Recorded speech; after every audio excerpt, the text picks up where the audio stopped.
Hello, hello, hello. Good morning, everybody. Hope we're all well. Hope we're all having a good week so far. A little bit of change in the weather from last week, but hey ho, we can go on. I'm Dan. It is Wednesday morning, so that means Crystal of the Week. And if you joined us on Monday for the grid of nature's cycles, you'll know that this week we're talking about Bloodstone. Morning, Elaine. Hope you're well, sweetheart.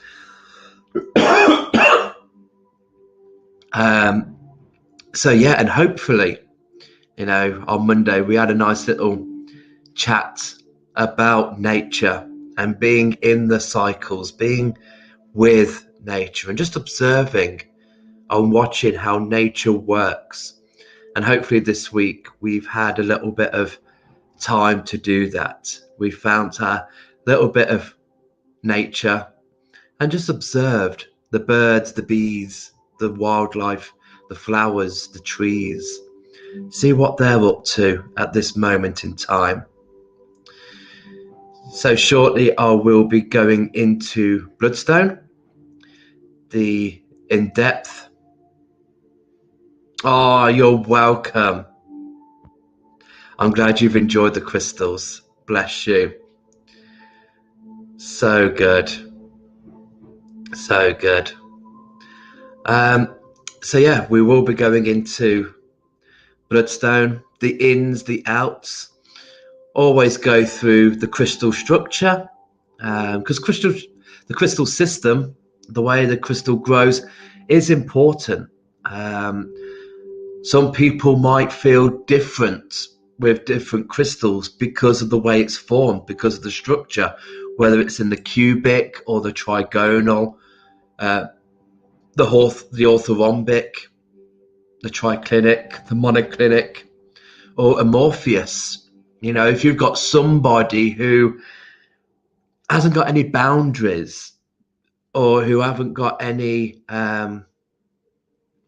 restrictions, then something that's amorphous, so something like obsidian, your opals, the things that don't hold any structure, they form too fast to hold any structure, then people might find a bit that they won't resonate. That will encourage more less boundaries and less sensibility because they've got no routine.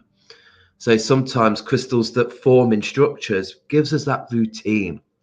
Like for me, I don't like the cubic system crystals. I don't like the pyrite, the fluorite, because they form in cubes, and I don't like being put in a box. So if people use those sort of crystals on me, I automatically feel I'm quite constricted. I'm not able to move, and I feel quite trapped. People who suffer from claustrophobia might not like being in the cubic system. They might like, the amorphous. They like that movement, that ability to move around. So, good morning, Claire. Hope you're well, sweetheart. Good morning, Kay. Lovely to see you. Elaine, are they owls? There are. On the table, we do have owls.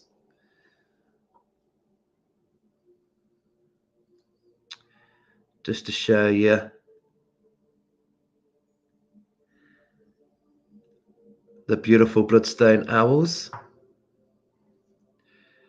Oh, I'm glad. Yeah, the crystals should be arriving. Anyone who purchased crystals last Wednesday, they should all be coming around to you now. So thank you so much. I'm glad you appreciate their beauty as much as I. Yeah, in owls, there's Bloodstone, there's Howlite, I think there's Unakite. I'll do a little post on Facebook today for the owls. Okay, I'll put a little post up on what owls we've got with some pictures. That's some inspiration. So yeah, so not only then do we look at the crystal system, we also look at the Mohs scale, the measure of hardness. Frederick Mohs was the first person to come up with this system. And it's all about the mineral's hardness. It's all about learning which crystals can go with which. So they're not going to be banging one another. God, can you say that on a Wednesday morning? That they're not bumping into one another and getting scratched and damaged. And also for us who are into the cleansing and charging of the crystals, to know about the Mohs scale, to know about their hardness, teaches us what we can do cleanse-wise with these crystals and not harm them.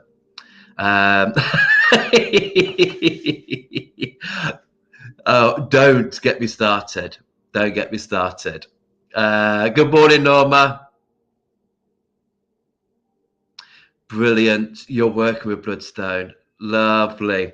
So yeah, and again, I invite you there to discuss, if you've worked with Bloodstone, what have you worked on it for? If you're carrying it, why do you carry it? If you're going to sleep with it, why are you sleeping with it? Let me know your thoughts on this beautiful crystal. So I'm going to drop down and show you the bits of Bloodstone. To be fair, since we've had the selection of Bloodstone in, it has gone down significantly. Yeah, it's become a popular crystal in the shop. We're happy with how well it is sold, and I'm not surprised because it has got such beautiful healing qualities. So let me just go down, said the Archbishop to the actress. So these are our pieces of Bloodstone that we have got. There is one flower on the grid in the shop, and then we've got, let's not play dominoes, and then we've got one on here. We have points or towers, which we can use in healing. So Bloodstone, many years ago, used to be the star sign for Pisces. Heliotrope was the name. So if you've heard of heliotrope, then that is the same as Bloodstone. But now we have got aquamarine. Hold on.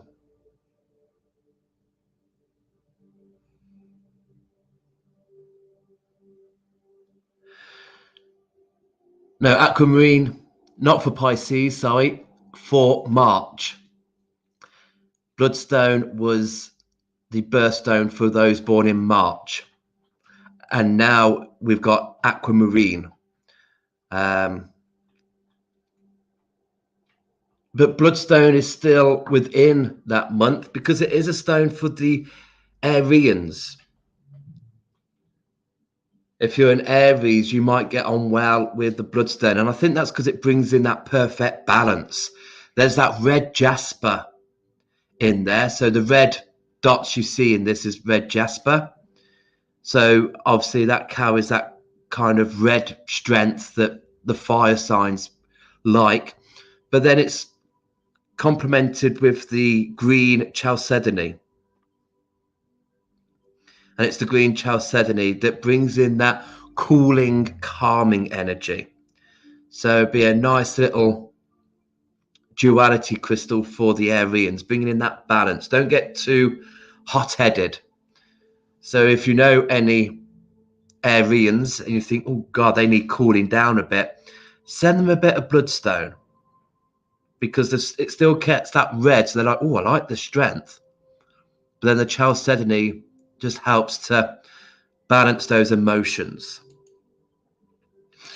So we'll look at the crystal system, the trigonal, because we're working with a mineral that contains both the Jasper and the chalcedony, and they are both members of the quartz family. So quartz for it to be a quartz, it needs to grow in the trigonal system. And then we know that it's a member of the quartz family. But like most of the quartzes, so the Jaspers, the chalcedonies, the agates, they don't tend to form in the crystal structure like your clear quartz, your smoky quartz, your amethyst, your citrine. They crystallize. These don't, these crystalline. So they form in masses rather than those points. The Mohs scale, other crystals. So yeah, there's quite a few in the trigonal crystal system. Last week, the crystal of the week, Murdenite, was part of the trigonal crystal system. So your Jaspers, your hematite, I've mentioned citrine, rhodochrosite, your ruby, your sapphires, they're all part of the trigonal crystal system. So these all form in the trigonal way. It doesn't necessarily mean that they can all be put together in a bag to keep safe, because although they all form in the same way, they all carry different hardnesses. Like ruby and sapphire, they're more of an 8 on the Mohs scale, and bloodstone, as you'll see in a moment, the Mohs scale for bloodstone is a 7. So this is where we look at what we can put with bloodstone, and we're not going to damage those crystals. As I say, you know, selenite, calcite, they're very soft, and calcite is formed in the trigonal system as well. So that's a perfect example of where we've got a mineral calcite formed in the trigonal, but the Mohs scale for calcite is a 3. So very soft, very waxy, can easily be scratched, and especially by a crystal that has a Mohs scale of 7. That will easily do that. But your tourmalines, again, citrine, the quartz family, tiger's eye, other jaspers, peridot, onyx, they're all 7s or thereabouts. So we could keep them together. So if you want to keep a bit of tiger's eye for strength, for courage, and then have a bit of bloodstone for that grounding, the emotions, then there'll be a good crystal to have together in your little pouch. Peridot for the heart, for the solar plexus, for your power center, and keeping a little bit of bloodstone with that as well. Obviously, the things that we've got on the table, it would perhaps be the heart would be the only crystal I would suggest carrying. All the others are more static pieces. I mean, mushrooms, they'd be nice if you were, you know, if you had a fairy garden, or, you know, you want to have an altar to dedicate to the woodland folk, then mushrooms would be nice in a grid or on an altar just to honor that. Owls, again, a totem really. So if you've got a strong pull for owls, if you feel like owl is your spirit animal or one of the guides that comes in to advise you, then we can use the owl as a totem to put on the altar or in a grid to honor. And same as the points, although we can also use the points in healing. We can use the blade, which is the longer sides of the point. We can use the 6 faces, and we can also use the point as well. So we can use them in center of grids or on our bedside tables, or we can pop them in our healing boxes and use them in a healing sense. So the Mohs scale 7. So any crystal that has got the same Mohs scale, they should get on well. They should have a good little party. The composition, they're a silicon dioxide, as they would be because they're part of the quartz family. The Jasper, the red in that is due to hematite, due to the iron oxide that's in that. Most things that are red we get because of the iron oxide. And if you've heard me talk about rose quartz, this is what gives it that pink.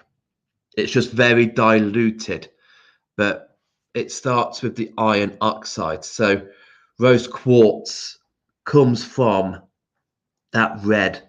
So that's why I always have a bit of caution, especially how many people throw rose quartz at other people going through emotions or stuff like that, because it carries the red energy.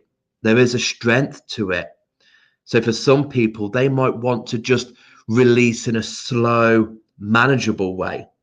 Sometimes rose quartz can be too fast at removing blockages or emotional releases. So that's why I always favor manganocalcite, because manganocalcite comes from the manganese, comes from the pink, rather than rose quartz that comes from the red, the iron oxide. So that is the chemical composition for all the things that are quartz: clear quartz, smoky quartz. But then we have the inclusions that go in it to give it the colouring.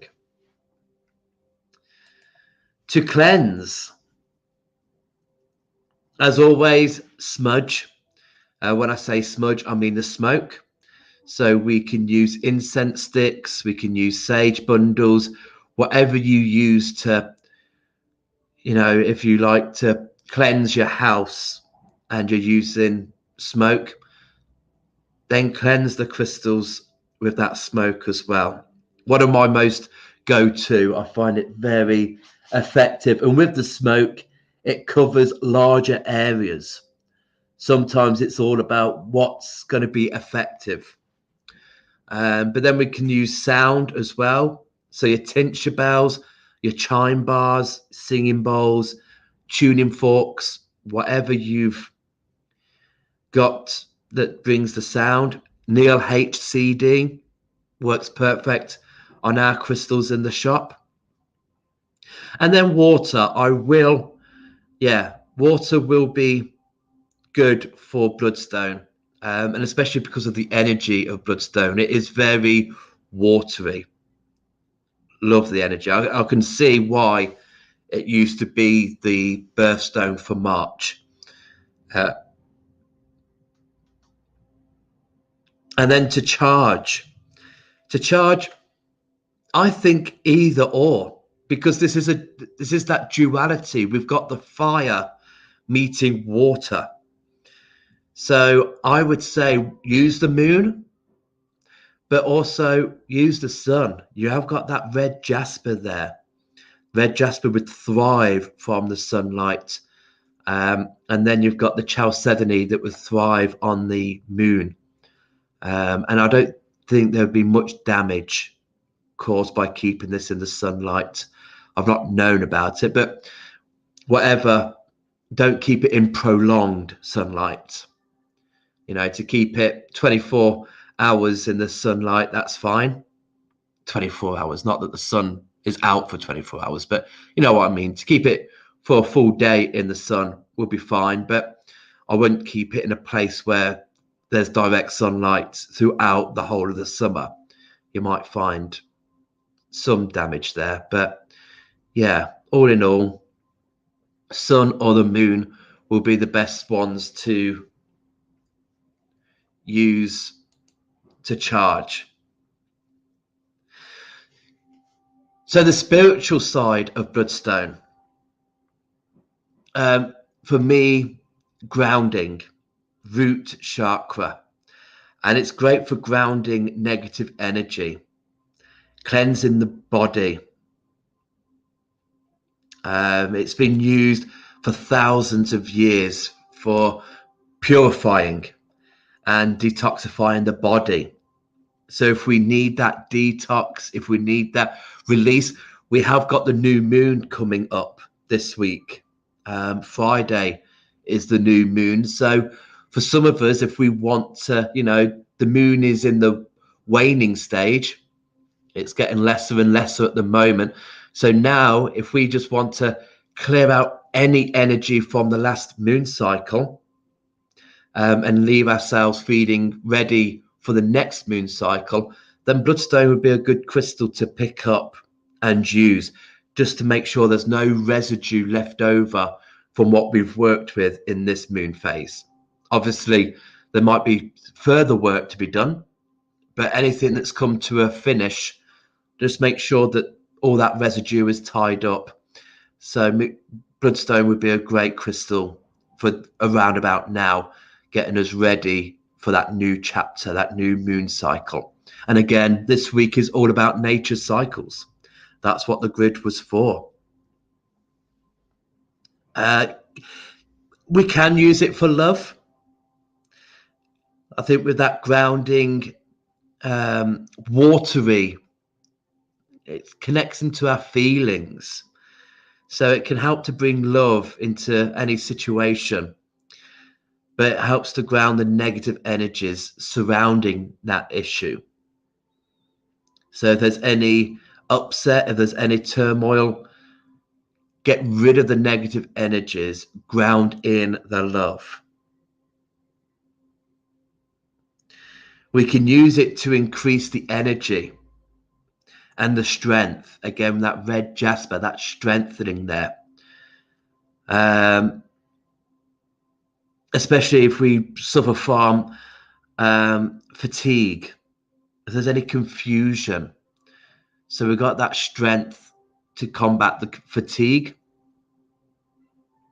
and the confusion, because we're dealing with the quartz family. So we've always got that mental clarity going on with anything to do with the quartzes.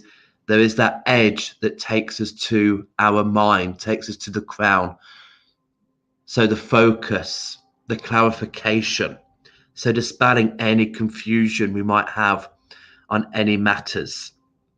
Enhancing the intuition, bringing in creativity.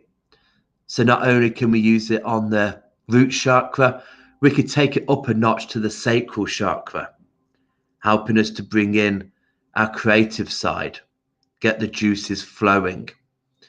But really on a physical level, anything to do with the blood system, anything to do with the, detoxifying the liver, the kidneys, the spleen, the blood-rich organs, we can use Bloodstone for. Really is a good crystal to help us to get well, aid us in us getting fit, get rid of that negativity. So almost very similar to the opals in that way. I mean, when I ground, I can always remember my first connection to Bloodstone, and it was that watery mangrove swamp where the trees were coming out of the water, so there is that soft flowing energy to go with Bloodstone. I love it. And I suppose that's because it used to be the match.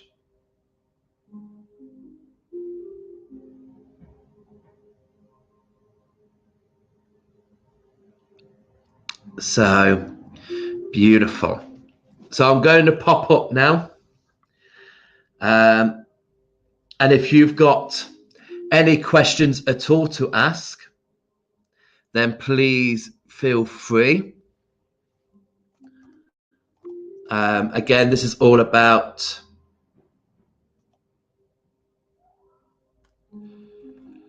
you guys as well and what you feel. If you've worked with Bloodstone before,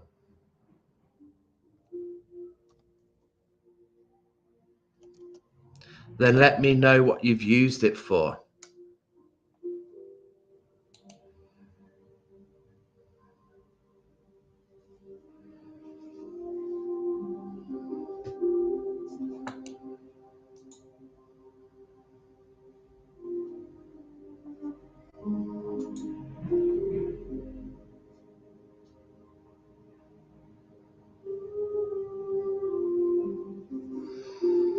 So there is an issue with me coming up.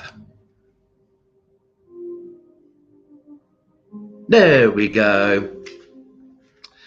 There we go. Julie, how are you over in...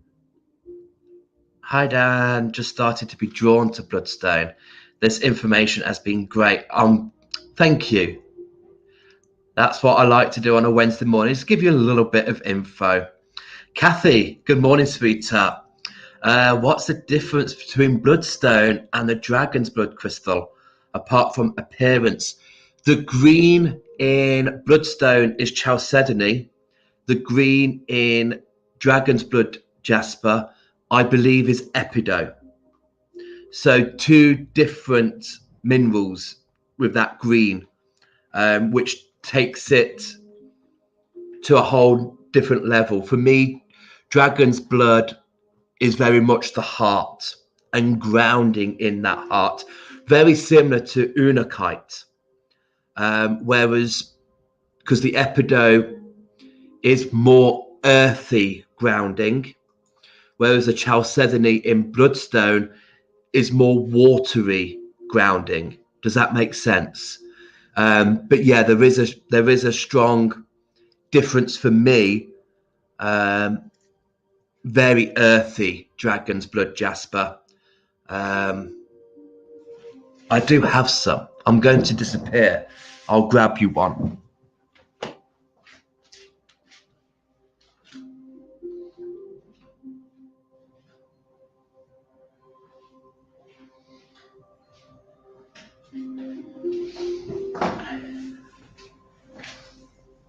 So let me just drop down again. So this is the Dragon's Blood, Jasper. And as Cathy said, there is a huge difference in appearance. And because we've got the epido in there, we're not working with the silicon dioxide. We're not working on a quartz level. We're working on the epido level. So that's Dragon's Blood. So you can see the red jasper there. And then this is Bloodstone. So you can see that there is patches of the quartz, the chalcedony, and the red jasper. So yeah, energetically, there is a huge difference. Very earthy Dragon's Blood, very watery Bloodstone. But yeah, beautiful, lovely. Good morning, Kerry. Kerry, you're very late. Don't you worry about it. Thank you, sweetheart, for joining us.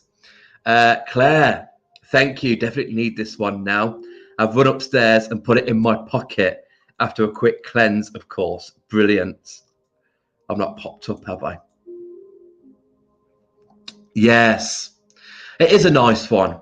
I love it. And I connected with it first, and I've been working with it for ages before I realized that there was a change in the birthstones. But I've always been drawn to it. So if you are a Piscean, or if you're born in March, you might think, I've always been drawn to this stone. I don't really know why. It used to be the birthstone of March. It used to be there. But like I said, we are in the Aries energy now. What, about the 19th of March, 20th of March, we go into the sign of Aries. And this would be a real nice stone for them. I think it still holds for the Aries. Claire, how are you, sweetheart? I'm just recovering from gallbladder surgery. Is Bloodstone a good one for helping my recovery? I'm guessing it should be by this. Yeah, I think so. It can certainly aid in helping that. Definitely. Give it a go. Sally. Good morning, Dan and everyone. Thank you for this. Very informative. What is the beautiful crystal in the middle of the grid? It is. We do have some that are carved in flowers. Beautiful. I might show you the flowers tomorrow as a post. Today, I'll show you all the things we've got in owls. Tomorrow, I'll show you what we've got left in flowers because the flowers have been quite popular. Cathy, thank you, Dan. They are beautiful pieces you have. Oh, thank you. And I hope that makes sense. I hope that makes sense. For me, just holding the two, I mean, there is a weight difference, but yeah, very, very earthy fire, very watery. Beautiful. Thank you, sweetheart. The dragon's blood crystal looks like the large Kambaba Jasper crystal I have. Is it in the same family? Kambaba Jasper is fossilized algae. So very, very old crystal. So it's where all the algae is compressed and solidified and then cut into. So, but yeah, I mean, Bloodstone, some people call it Bloodstone Jasper because there's red Jasper in that. Dragon's Blood Jasper, Kambaba Jasper. There's a whole host. The list can go on with the amount of Jaspers there is in the world.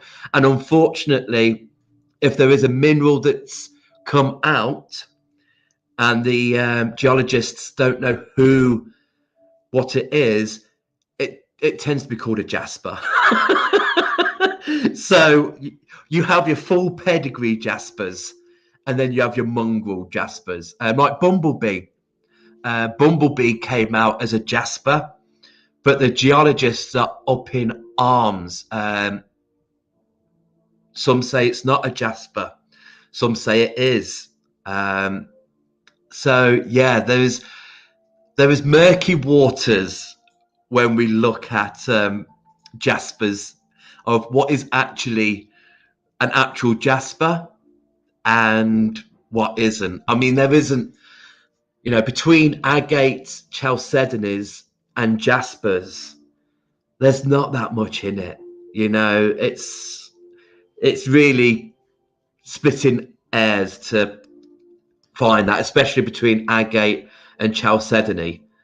I mean, there's a strong difference between triagate and mossagate, because mossagate is green with the clear, what you can see in that point, you can see with mossagate. With the triagate, you tend to get more thinner green, but with white opaque. So that's the difference between triagate and mossagate. But yeah, it's a whole mind-blown experience when you look at the Jaspers. So yeah, they are the same family. They are part of the Jasper family. Kerry, the bloodstone flower is amazing. It is beautiful.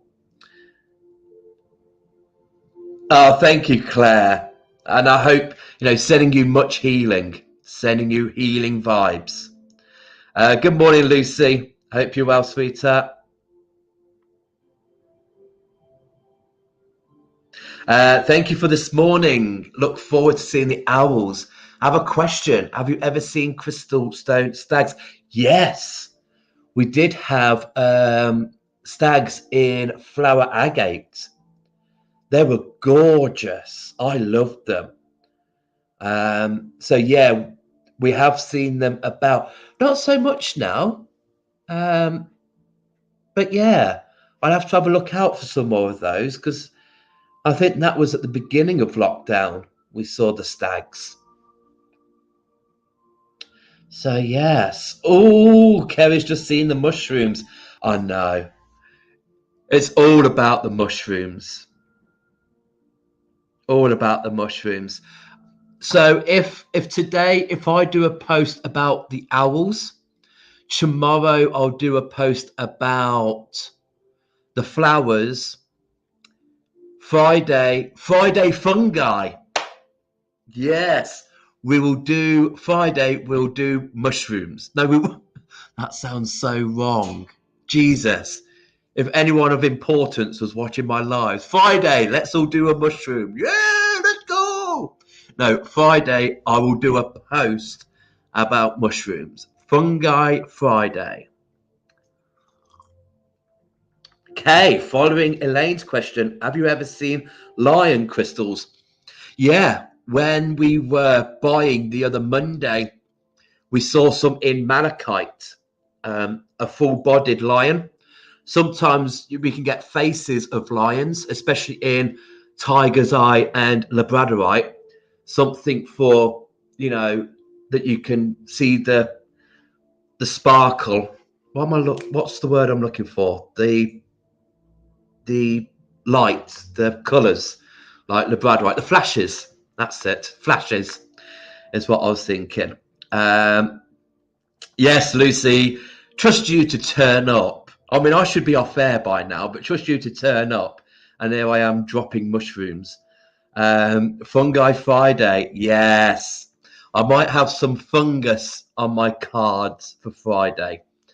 Yes, because Bloodstone is the crystal of the week. So I can have a Bloodstone mushroom on one card and then choose some other mushrooms for the others. Yay! I'm looking forward to Fungi Friday. But today is Owl Wednesday. Hoot, hoot.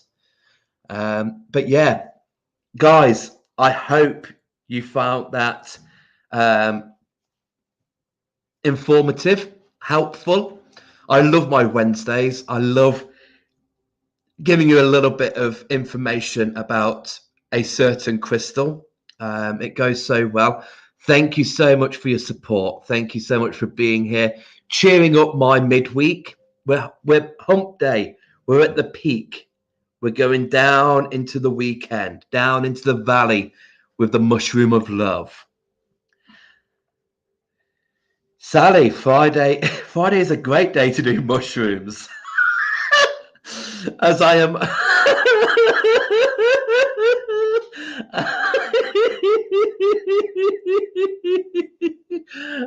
as I am then off after work for a shamanic weekend in Dorset. Perfect. Yes. Mushrooms and shamanism. Where would we be? Let's hope Willow doesn't get hold of that. But yeah, fabulous. Enjoy the rest of your Wednesday. Do, if you can, join me Friday. Who knows what's going to happen? We're all doing mushrooms. There's going to be fungus among us, around us. It's going to be crazy. But I will try and do some card readings in between that craziness. Love you all so much. Take care. Have a great day. See you Friday. Bye. Fungus. It's a fungi. End broadcast.